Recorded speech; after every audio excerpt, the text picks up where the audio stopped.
शिंदे सेनेच्या एका मोठ्या गटावर देवेंद्र फडणवीसांचं पूर्णपणे नियंत्रण असल्याचा खळबळजनक दावा खासदार संजय राऊतांनी केलाय। हे 20 ते 25 आमदार फडणवीस किंवा अमित शहा यांच्या सांगण्यावरून सुरतला गेले होते, एकनाथ शिंदे यांच्यासाठी ते गेले नव्हते असाही दावा राऊत यांनी केलाय। तर राऊतांना आता नीतिमत्ता राहिली नसल्याचा टोला मंत्री शिरसाट यांनी लगावला।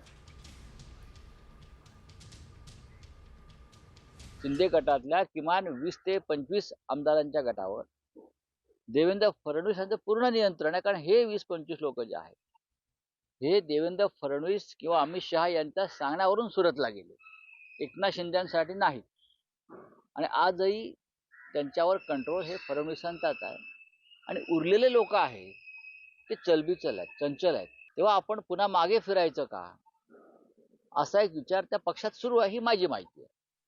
सामना मी वाचलेला नाही, पण तो टीका करत असेल तर ते टीका करणं किंवा इतरांवर वायफीट बोलणं हे आता सामनाचं ध्येय झालेलं आहे।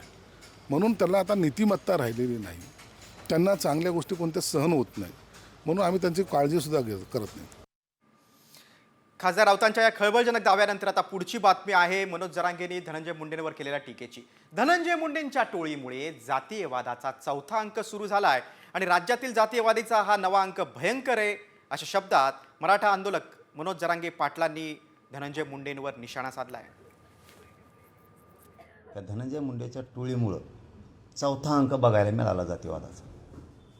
ही चौथा अंक, कारण आरोपीच्या बाजूनं कधी मोर्चे झालेले नाहीत, त्यांनी काढायला लावली,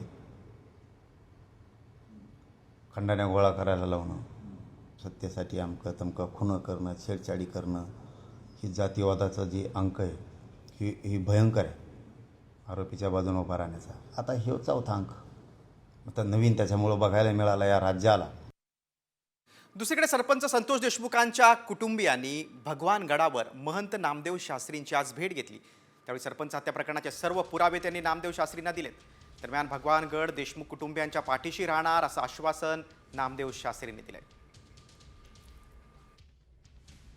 गुन्हेगारी प्रवृत्तीमध्येच त्यांना आम्ही एक महत्त्वाचा प्रश्न विचारला की बाबा तुम्हाला ह्या गोष्टी सगळ्या माहीत होत्या का गुन्हेगारांच्या, तर ते म्हणले मला माहीत नव्हत्या। म्हणूनच आम्ही आलतो की त्यांनी जे वक्तव्य केलं होतं त्या दिवशी गुन्हेगाराची मानसिकता, त्यावरच आम्ही तिथं पण बोललो।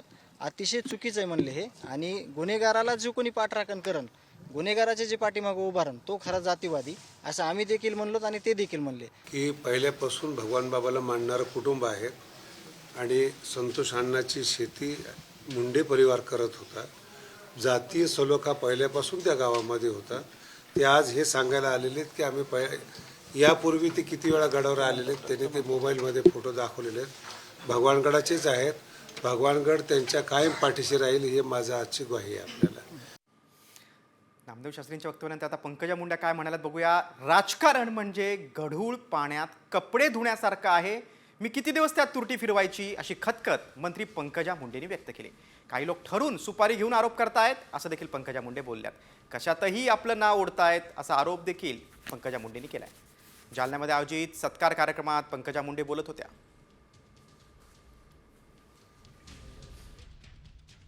राजकारण म्हणजे गढूळ पाण्यात कपडे धुण्यासारखे, त्याच्यात पुन्हा मी तुरटी फिरवून फिरवून किती फिरवू। आता ठरवून सुपारी असते, लोक बोलतात, आरोप करतात, काहीही बोलतात, नेणं न घेणं, कशातही आपलं नाव ओढतात। मला काही देशातलं मोठं पद जरी दिलं आणि कुणी मला तिकडं विचारायलाच येईना, कोणी धक्काबुक्की नाही झाली, धिंगाणा नाही झाला, ओरडाओरडा नाही झाला, तर काय करू ते पदाचं मी लोणचं घाल का।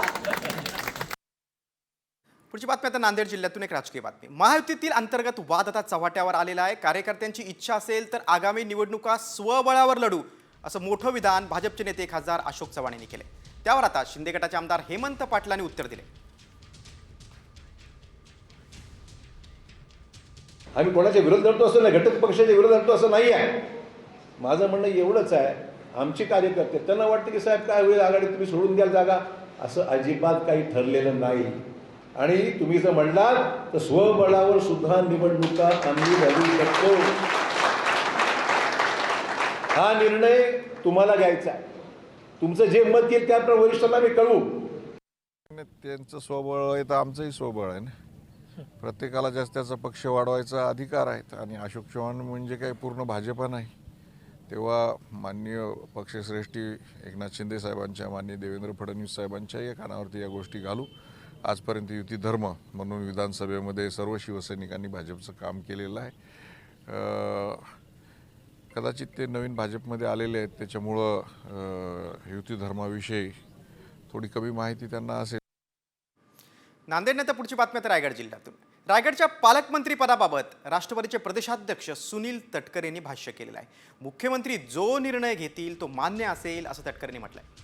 तसंच फळे येणाऱ्या झाडालाच दगड मारले जातात असं सूचक वक्तव्य देखील तटकरेंनी केलंय. त्यामुळे सरकारचे प्रमुख या नात्याने देवेंद्रजी आणि दोन्ही पक्षाचे प्रमुख या नात्याने दोन्ही उपमुख्यमंत्री एकनाथराव शिंदे आणि अजितदादा या संदर्भामध्ये एकत्रितपणे बसून लवकरात लवकर निर्णय घेतील. हा फक्त रायगड पुरता सीमित निर्णय नाही, तर नाशिकचा सुद्धा निर्णय आहे. त्यामुळे तो एकत्रितपणे लवकर होईल. पुढच्या बातमीकडे. जरांगेंनी भुजबळांवर पुन्हा टीका केलेली आहे. छगन भुजबळांनी माझ्या नादाला लागू नये असा इशारा जरांगे पाटलांनी पुन्हा एकदा दिलाय. तर छगन भुजबळांनी जरांगे पाटलांवर बोलणं टाळलंय. छगन भुजबळ असं म्हटले की जनतेने मला 20 वर्ष निवडून दिले, मला 60,000ची मताधिक्य दिले, परंतु मनोज जरांगे कुठे गेले नाही, तरी पण मी जिंकलो. आणि मनोज जरांगे आरक्षणामध्ये आमदारांची घरं जाळल्या गेली, हे काही चांगलं नाही. मनोज जरांगे पाटील यांच्या विरोधात भूमिका घेतली, याचा मला मतामध्ये फटका बसला असं म्हणतात. त्यांना म्हणा आता किती मताने आले काय आले, आणखीन तरी माया नादी लागू नका, आणखीन तरी मला खेटू नका, समजून घ्या आणि शहाणेश्वर ते व्हा. सर, जरांगेंनी पुन्हा एकदा आपल्याला इशारा दिलाय, म्हटले खेटू नका, माझ्या नादाला लागू नका. त्याच्यावर मला काही कॉमेंट करायची नाही. सर, मला फक्त जे आमच्या ओबीसी भटक्या विमुक्त यांच्या आरक्षणाची मी काळजी घेतो. बाकी तुम कोण काय बोलतो मला काही त्याच्याशी कर्तव्य नाही. ऑपरेशन तर मंत्री गुलाबराव पाटलांच्या काही मोठ्या विधानाकडे वळूया, कारण या विधानानं आता खळबळ उडालेली आहे. सध्या जो धर्माच्या बरोबर राहील तोच जिवंत राहील, जो धर्माच्या विरोधात असेल त्याचं काही खरं नाही असं विधान गुलाबराव पाटील यांनी केले.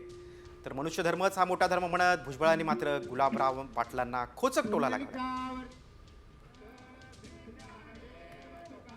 धर्मकार्य आणि भगवा झेंडा याच्यावर सगळ्यांनी कायम एकनिष्ठ राहणं आणि एकजूट राहणं ही काळाची गरज आहे.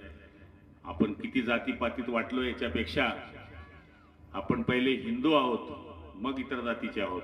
हिंदू धर्म टिकला तर जात टिकेल, हिंदू धर्मच टिकणार नाही तर जात कुठून टिकणार आहे. गुलाबराव पाटील, मानवड विलासराव पाटील, ठीक आहे. असं आहे, धर्म अनेक वेगवेगळ्या प्रकारचे आहेत. त्यातला मनुष्य धर्म जो आहे, मानव धर्म, हा सुद्धा एक मोठा धर्म आहे. आणि मनुष्य धर्म जो आहे, मानव धर्म, हा अख्ख्या जगामध्ये मान्य झालेला आहे. तर तो मनुष्य धर्म जो आहे, माणसाने माणसाला माणसासारखं वागवलं पाहिजे, हा सगळ्यात मोठा धर्म आहे. सगळ्या धर्मामध्ये जे सार आहे ते हे आहे, त्यामुळे ते म्हणतात ते बरोबर आहे. भुजबळांच्या वक्तव्यानंतर आता पुढची बातमी MPSC बाबतची.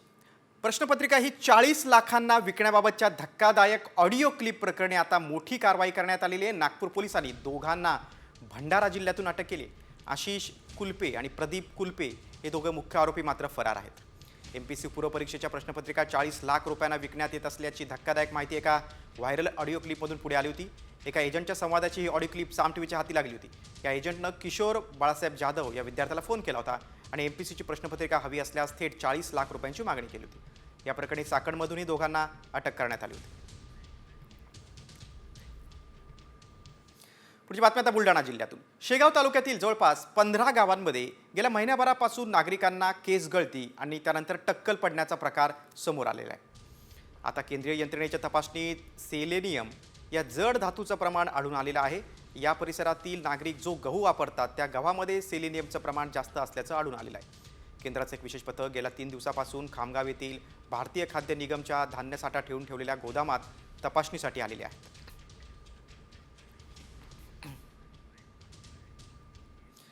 बीडमध्ये शस्त्र परवान्याबाबत मोठी कारवाई करण्यात आलेली आहे. जिल्ह्यात आतापर्यंत 183 शस्त्र परवाने रद्द करण्यात आलेत, तर 8 जणांनी स्वतःहून परवाने सरेंडर केलेत. आणखी 127 शस्त्र परवाने देखील रद्द होणार आहेत. बीड जिल्ह्यात नोंदणीकृत 1281 शस्त्रपरवाने आहेत. मात्र सरपंच संतोष देशमुख हत्या प्रकरणानंतर पोलीस प्रशासन आता ॲक्शन मोडवर आले. पुढची बातमी आता वसईमधून. खंडणी प्रकरणात वसईमध्ये ठाकरे गटाच्या एका माजी नगरसेवकाला अटक झालेली आहे. स्वप्नील बांदेकर असं या माजी नगरसेवकाचं नाव आहे. स्वप्नील बांदेकरनं 10 कोटींची खंडणी मागितल्याचा आरोप एका बिल्डरनं केला आहे. तर पोलिसांनी दिलेल्या माहितीनुसार मीरा रोड येथे भेटून खंडणीची रक्कम देण्याचं ठरलं होतं. त्यानुसार सापळा रचून खंडणीखोरांना अटक करण्यात आली. स्वप्नील बांदेकर हा नाला सोपाऱ्यातील माजी नगरसेवक आहे.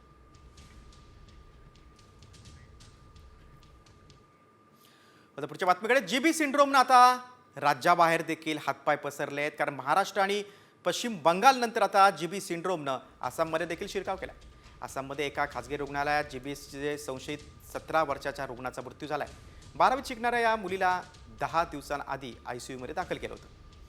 तिला GBS असल्याचं निदान झाल्याची माहिती PTIला एका तज्ज्ञ डॉक्टरांनी दिलेली आहे. ही मुलगी बिहारची होती आणि आसाममध्ये राहत होती. या मुलीच्या मृत्यूबाबत आसामच्या राज्य आरोग्य विभागानं मात्र अद्याप दुजोरा दिलेला नाही. दुसरीकडे पश्चिम बंगालमध्ये तिघांचा जीबी सिंड्रोमनं मृत्यू झाल्याचा दावा करण्यात येतोय. आणि आता पुण्यातून एक दिलासादायक बातमी आहे. पुण्यातल्या 5 रुग्णांनी आता जीबी सिंड्रोमवर मात केलेली आहे. ससून रुग्णालयातून एकाच वेळी 5 रुग्णांना डिस्चार्ज देण्यात आला. त्यावेळी ससूनचे डीन डॉक्टर एकनाथ पवार यांनी रुग्णांना पुष्पगुच्छ दिले. तसंच या रुग्णांना पेढेही भरवण्यात आली. ससून हॉस्पिटलमध्ये जीबी सिंड्रोमचे 28 रुग्ण होते. मात्र आता यातल्या 5 जणांना डिस्चार्ज देण्यात आला आहे. रुग्ण तसंच त्यांच्या नातेवाईकांच्या चेहऱ्यावर देखील स्मित हास्य पाहायला मिळालं. ससूनमध्ये जीबी सिंड्रोमवर मोफत उपचार करण्यात येत आहेत.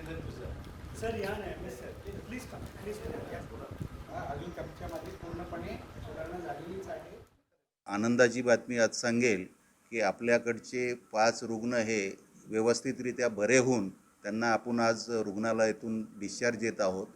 आणि येत्या 2-3 दिवसात अजून एक 10 रुग्ण आपले जवळजवळ चांगले होत आलेले आहेत. त्यांना पण आपण 2-3 दिवसात डिस्चार्ज करणार आहोत. पुण्यानंतर पुढची बातमी नाशिकमधून. आरोग्य विभागाच्या कर्मचाऱ्यांनीच नियमांचं उल्लंघन केलंय. कारण हॉस्पिटलच्या आवारात अगदी कांठाळ्या बसतील अशा आवाजात हे कर्मचारी ढोल ताशे वाजवत होते. एका चतुर्थ श्रेणी कर्मचारी सेवानिवृत्त झाल्यानंतर त्याचा निरोप समारंभ जो आयोजित केला होता त्यावेळी हा सगळा प्रकार घडला. त्यावेळी हॉस्पिटलच्या आवारातच ढोल ताशे बडवले गेले. रुग्णालयापासून 100 मीटर अंतरावर हा सायलेन्स झोन असतो. मात्र कर्मचाऱ्यांनीच या नियमांचं उल्लंघन केल्यानं रुग्णालयातल्या जे रुग्ण होते, पेशंट्स होते, त्यांना मात्र मोठा त्रास सहन करावा लागला.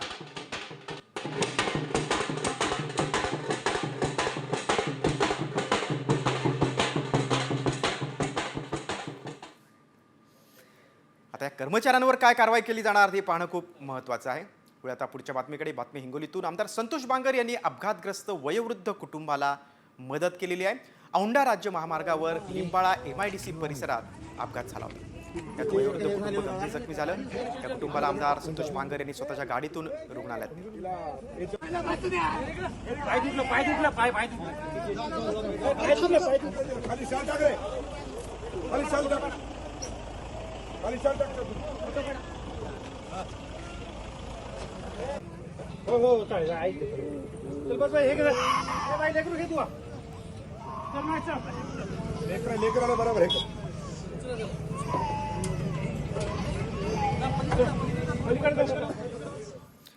पुढची बातमी हिंगोलीतूनच आहे.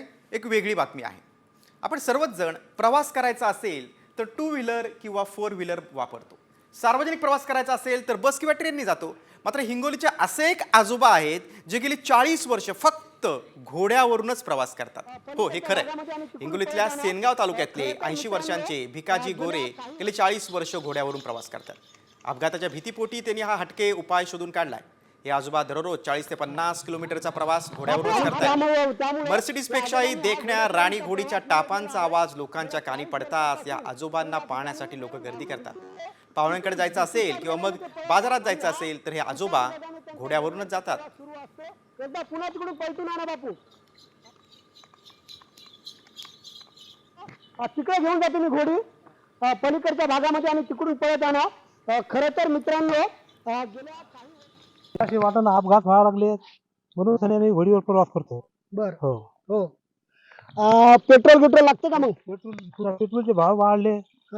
परेशान लोक कोणाला त्यासाठी आपल्या घोडीवर प्रवास केला. घोडीवर जाऊन येणं जाणं आहे. आता वळूया आपण क्रिकेट जगताकडे. भारताचा महिला क्रिकेट संघ अंडर 19 T20 वर्ल्ड कप स्पर्धेत सलग दुसऱ्यांदा वर्ल्ड चॅम्पियन ठरलाय. अंतिम सामन्यात टीम इंडियानं दक्षिण आफ्रिकेचा 9 विकेट्सनं धुव्वा उडवलाय आणि सलग दुसरा अंडर 19 वुमन्स वर्ल्ड कप जिंकत इतिहास रचलाय. दक्षिण आफ्रिकेनं टीम इंडियाला विजयासाठी 83 धावांचं आव्हान दिलं होतं. टीम इंडियानं हे आव्हान 1 विकेट गमावून 11.2 ओव्हरमध्येच पूर्ण केले. उपकर्णधार मुंबईकर सानिका चाळके हिनं विजयी चौकार मारत टीम इंडियाला विजय मिळवला.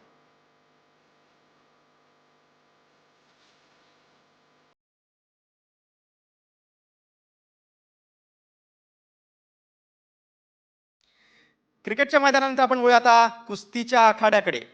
महाराष्ट्र केसरीची गदा कोण उचलणार याचा फैसला आज होणार आहे, कारण महाराष्ट्र केसरीची फायनल आज रंगणार आहे.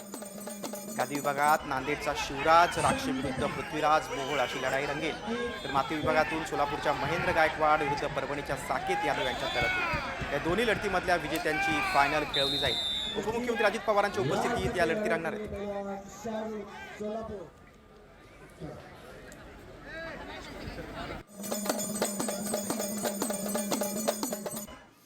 महाराष्ट्र केसरीच्या बातमीनंतर आता वळूया आपण लाडकी बहीण योजनेकडे. लाडकी बहीण योजनेबाबत ही धक्कादायक बातमी आहे, कारण परप्रांतीय लाडक्या बहिणींनी महाराष्ट्राच्या तिजोरीवर डल्ला मारल्याची खळबळजनक घटना समोर आली. नेमक्या कोणत्या राज्यातल्या आणि किती लाडक्या बहिणींनी लुटालूट केली आहे त्यावरचा हा विशेष रिपोर्ट. परप्रांतीय लाडकींनीही महाराष्ट्राला लुटलं.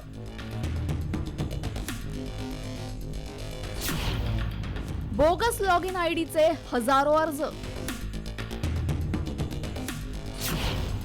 उत्तर प्रदेश, आसाम आणि पश्चिम बंगालच्या भामट्या बहिणी.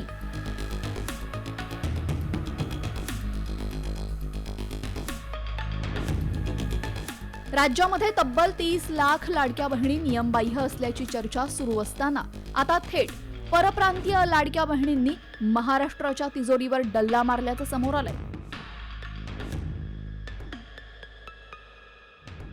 या योजनेतील परराज्यातल्या बोगस लाभार्थ्यांचं रॅकेट समोर आलंय. अस्पष्ट कागदपत्र आणि आधार क्रमांकाच्या आधारे फसवणूक करण्याचा या हजारो भामट्या बहिणींचा प्रयत्न होता. या प्रकरणी आता सोलापूर जिल्ह्यातल्या बार्शी शहर पोलीस ठाण्यामध्ये गुन्हा दाखल झालाय. नक्की हे रॅकेट कसं कार्यरत होतं पाहूयात. सांगली आणि लातूर मधल्या अंगणवाडी सेविका दाखवून त्यांनी लॉग इन आयडी बनवले. अंगणवाडी सेविकांच्या बोगस आयडीवरनं 1171 अर्ज भरण्यात आले. आधार कार्डवरचा पत्ता दिसू नये म्हणून अस्पष्ट दिसणारी कॉपी अपलोड केली. एकही मुस्लिम महिला नसणाऱ्या गावातील मुस्लिम महिला लाभार्थी दाखवल्यानं भांडाफोड झालाय. आधार क्रमांकाशी लिंक खातं उत्तर प्रदेश, आसाम आणि पश्चिम बंगाल यासोबतच राजस्थानमधल्या व्यक्तीचं निघालंय. दरम्यान ही बनवेगिरी समोर आल्यानंतर मुख्यमंत्र्यांनी योजनेतील अनियमिततेची चौकशी करून कारवाई करू असं म्हटलंय, तर विरोधकांनी सत्ताधाऱ्यांवर निशाणा साधलाय. काही अनियमितता या निश्चितपणे याच्यामध्ये झालेल्या आहेत असं लक्षात येत आहे. म्हणूनच आमच्या ज्या महिला व बालविकास मंत्री आहे आदितीताई तटकरे यांनी या संदर्भात सांगितलं की अशा ज्या अनियमितता आहेत त्याची आम्ही चौकशी करतो आहोत.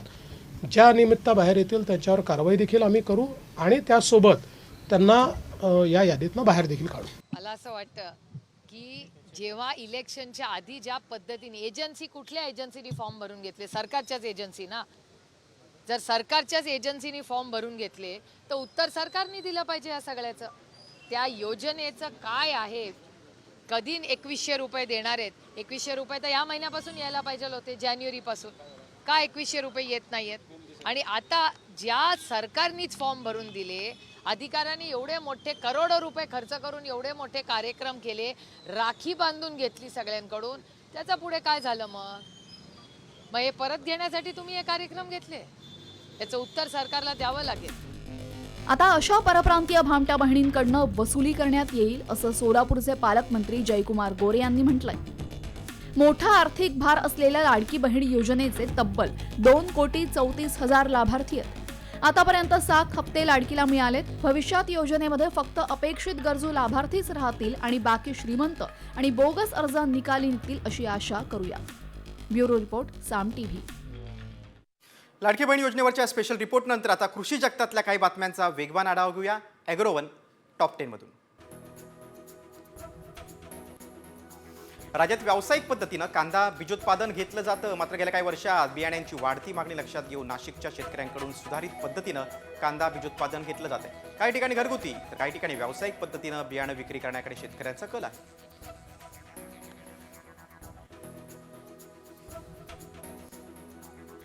वाशिम जिल्ह्यातील रिसोड बाजार समितीच्या तुलनेमध्ये वाशिम बाजार समितीमध्ये हळदीला दर कमी मिळतोय, त्यामुळे शेतकऱ्यांनी आता बाजार समितीकडे पाठ फिरवली.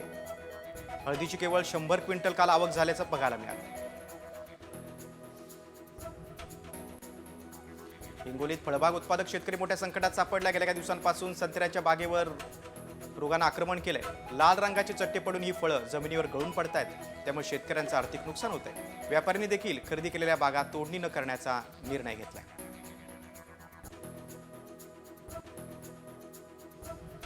देवगड हापूस आंबा वाशीच्या एपीएमसी फळ बाजारात दाखल झालाय. फेब्रुवारीच्या पहिल्याच दिवशी हापूस आंब्याच्या 170 ते 175 पेट्या बाजारात दाखल झाल्यानं यंदाच्या हंगामाची सुरुवात दणक्यात झाली. गेल्या वर्षीच्या तुलनेत यंदा आंब्याची आवक कमी राहणार असल्याचा अंदाज व्यापाऱ्यांनी व्यक्त केला.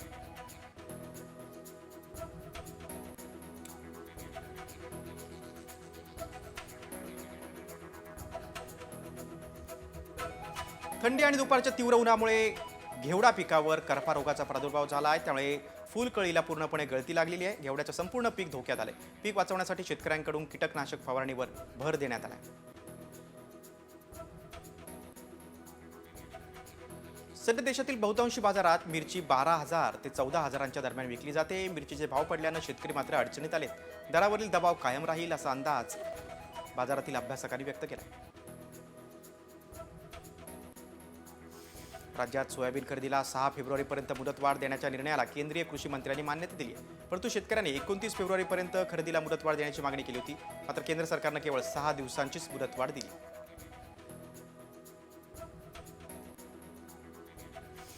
सांगली कृषी उत्पन्न बाजार समितीत 30 टन नवीन बेदाण्याची आवक झाली आहे. नवीन हिरव्या बेदाण्याला 225 तर पिवळ्या बेदाण्याला 191 रुपये प्रति किलो असा दर मिळतो. यावेळी सांगली मार्केटमध्ये बेदाण्याला चांगला दर मिळतो.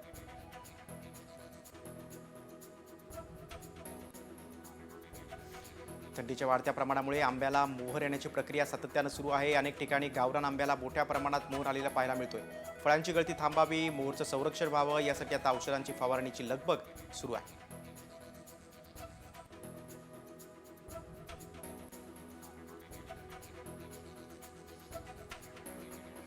वाशिम जिल्ह्यातील बाजार समित्यांमध्ये तुरीची आवक दिवसेंदिवस वाढते.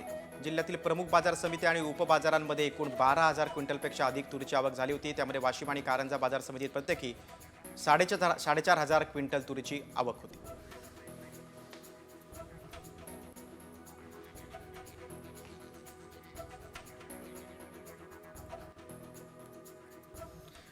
कृषी जगतातल्या बातम्यांनंतर आपण आता एक वेगळ्या बातमीकडे वळूया. कंपन्यांनी कर्मचाऱ्यांना बोनस, प्रोत्साहन भत्ता देणं हे काही नवीन नाही. मात्र एका कंपनीनं आपल्या कर्मचाऱ्यांना बोनस देण्यासाठी अगदी भन्नाट योजना राबवली. पाहूया कोणती कंपनी आहे आणि काय आहे या कंपनीची मालामाल ऑफर. बोनससाठी कर्मचाऱ्यांसमोर नोटांचा ढीग.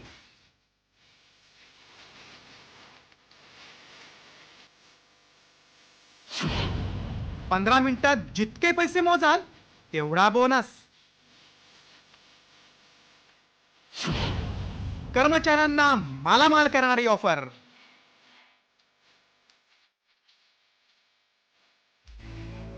जगभरातील कंपन्या कर्मचाऱ्यांना वेगवेगळे आकर्षक पॅकेज, बोनस अशा ऑफर देत असतात. अनेक कंपन्यांनी कर्मचाऱ्यांना बोनसमध्ये घर, कार, हिरे आणि रोख रक्कम दिल्याच्या बातम्या आतापर्यंत पाहिल्या असतील.